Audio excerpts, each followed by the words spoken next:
Hello to the chicos and the chicas. You are in for a treat today, and the reason why you are in for a treat, it was actually an innocent question on stream a couple of days ago when a viewer inquired if I have ever beaten Hikaru. And I had a vague memory that way back, like 10 years ago, I beat Hikaru in a King's Indian with white. So I said so. He started looking for in the database, couldn't find it. Long story short, I'm like, have I ever beaten Hikaru? Let's look it up. And so I did look it up, and to my greatest disappointment, I couldn't find said King's Indian game. However, turns out I did beat Hikaru once, and actually with the black pieces no less, although for the sake of historical accuracy, and I think because that's just what general sportsmanship would require in such cases before I start bragging like there was no tomorrow, I would like to clarify that I looked up the database on chess.com where he plays to see if we ever played and if I ever won. And if I go to full screen, you will see that the statistics is not exactly in my favor. Let's just go with that. So loss, win. Yes! Loss, draw. Actually, I was totally winning in that game.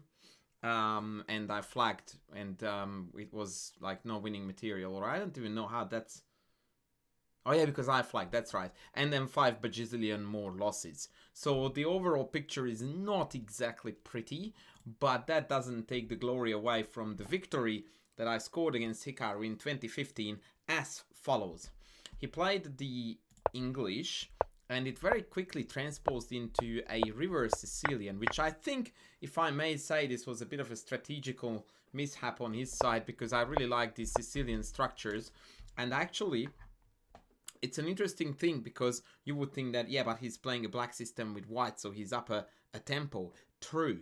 However, in most Sicilians, black wants to play a6, b5. The equivalent of that would be a3, b4. But because he has played b3, he can't do that. So although he's up a tempo, but the structure is definitely lacking. And in fact, if he wants to do that, I am going to earn the tempo back without any dramas whatsoever. So I felt quite confident in the opening. So much so that I played this knight before move, which in hindsight is, yeah, I don't know if this is best. I was trying to provoke a situation where after d3, bishop f5, he would have to play knight e4, then queen d7 castles. Quite a bit of tension on the d3 pawn, but he would have none of that. Queen b1 is a standard reaction here, bishop e6, and now I'm about to get kicked out with a3. Now, here I would like to mention an interesting thing, and this is where analogies help a lot. When you are trying to remember things or compare things, I think analogies in chess is a great thing, but unfortunately this is one of those things that really can come to you only with a lot of experience, a lot of read books, a lot of games analyzed, so it needs experience. I tell you what I'm talking about. The position that we are approaching is actually very similar to a line that I analyzed a lot in the Scheveningen, like back in my teenage years, because I played this f4 system actually with both colors, black and white, and there's a line here where black plays queen b6, knight b3, queen goes back to c7, white goes g4, black goes b5. I go back so that you see the analogy here that the knights are about to hang both, and after g5, b4 is a line. And in fact here, a very popular move for white, instead of taking f6, is to play knight b5 to ruin the pawn structure on black side first, and only then take on f6, still having the b5 pawn hanging with check. This actually was a very popular line in the 90s. Judith Polgar played a game in this, Tim Montal, Polgar, Van Wely. There is a fair bit that was played in this position, and this is exactly what came to my mind when I had this. Because I went like, I reckon with reverse colors, this is a superior version from my point of view, because here, these pieces look very weird. Although this is not coming with check, but somehow the knight on top of the bishop is not really optimal, and also the queen on b1 is a bit funny. So I was getting really happy about where this game was headed. Development is looking alright. Queen out, castles was the plan, and I was looking quite happy. bishop b5, queen d6, queen c2, and I castled here, I think rather quickly, and although I remember let's go with nothing of this game in a sense, in terms of what I was thinking and how I felt and blah. I do remember that I felt good because I would feel good now, and I haven't changed that much in this regard. But I just looked up a couple of lines here, because when this occurred, I guessed what I thought, that after bishop takes, queen takes, rook takes, queen f3, that is looking like $1 million. And when I looked it up, I found one of the most insane variations of my life, hands down. Check this out. So he played castles, by the way. The correct move is bishop takes, queen takes, rook takes, and after king b8, rook a4. And this is where I looked at this variation, queen takes f3 and rook g1, and boy oh boy, the move here is just absolutely next level. Like, without a computer, I don't know if anyone would come across this idea here. Rook d4. I kid you not. The best move. And I can show you right away that queen d1 is the best move for white here, and we are going to head for an endgame. Queen takes, knight takes, bishop d2, trade the rooks off, losing g7. Black is better, but it's still a fight. But my god, the actual lines that justify this move. So let's go from square one, yeah? What happens if take? If takes, then comes the super obvious bishop takes b3. Hello? And if queen b3, then we go check, king here. And in case you don't see the fours mate, yeah, you heard that right. I'm going to show it to you. Check, check, and mate. This alone, in my opinion, is like mind-blowing. Like, this is just chess on steroids. None of this happened. I would like to stress that none of this happened. This is an analysis I found with the engine. Hikaru castled here, which is a losing move. But bishop takes c6 pawn, queen takes takes. This is what the engine recommends with this queen d1. Now, I tried to figure out, like, I'm like, what on earth is the threat? And it turns out that actually not a lot. So what black is doing is basically just strangling white, who now doesn't really have an awful lot to do, and is really tied down in the sense that the knight can't go because d2 is hanging, the bishop doesn't have a sensible move, the rook has no sensible moves. So it's running out very, very quickly. I tried knight b1 with the idea of defending d2 and hanging the rook this way as well. I thought this makes sense to a human. What's the countermeasure? Pfft, no worries, rook f4. What, you didn't see that coming? Well, neither did I. Just insanity. It is just sheer insanity. And again, if takes, no problems, bishop takes b3 and rook e8 is going to mop up. Game is over. Just absolute bollocks. It is totally amazing. I think I tried a few more ideas. Knight e2 loses to rook takes d2. That's too simple. I tried h3 just to play a pass move to see what would happen. And the engine just piles up on the d2 pawn and kills us casually. And there is a line where f4 is played. But I don't seem to find that now. Rook g7 is met by check.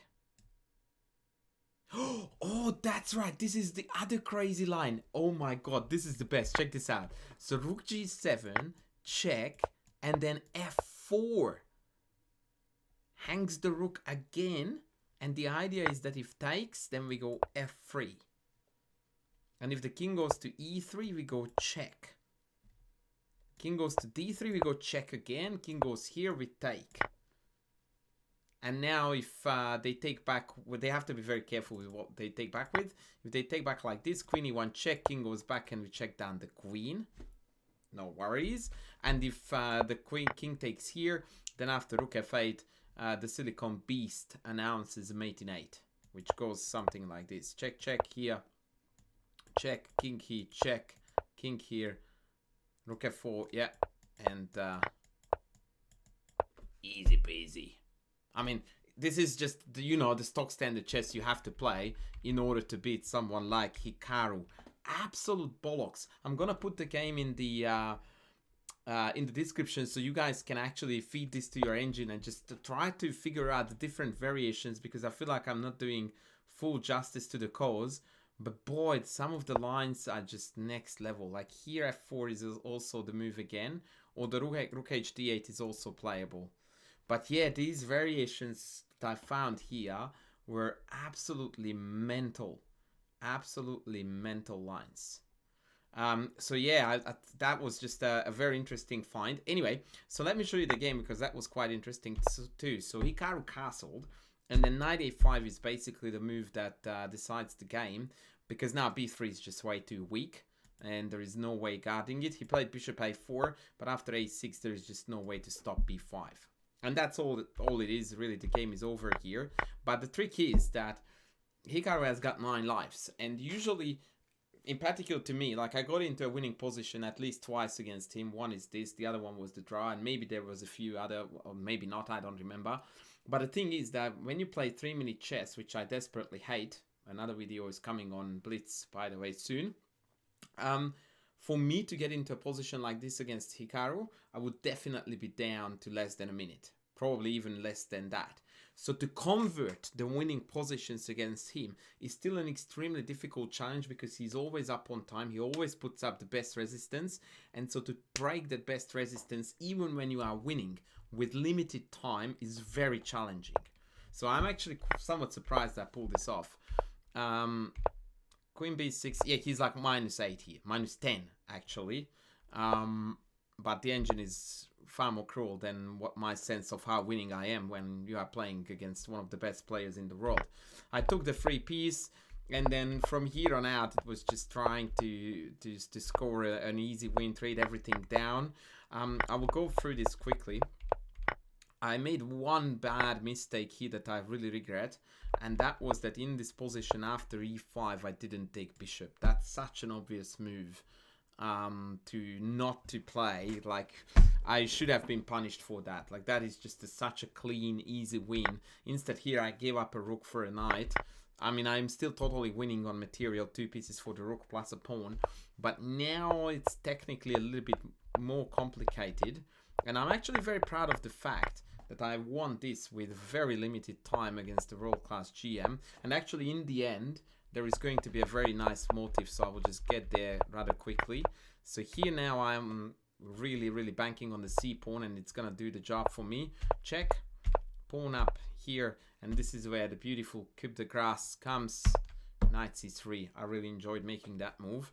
That I would remember, because obviously king takes loses to c1 queen, and if the rook goes back I've got knight e2, which is what's gonna happen. And after the trade, thank goodness I just had enough time to checkmate him. The game actually went all the way to checkmate in about 20 more moves we got here, which was the awesome end to this game. So that's how I beat Hikaru.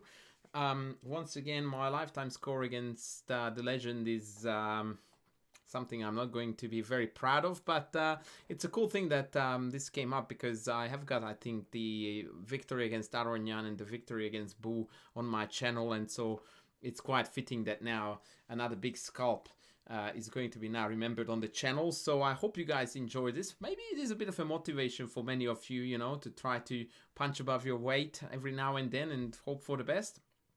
On this note, I would like to actually, now that we are here, once again thank Hikaru, who regularly sends shout outs to me in person, but more importantly to my YouTube channel. So I hope he won't get too upset about me publishing this.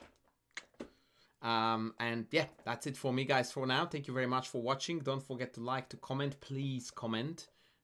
Trust me, it matters a lot to me as well as to the algorithm. So if you want to help me, comment as well. Hit that subscribe button, and I will be back with more soon. Thanks for watching. Bye.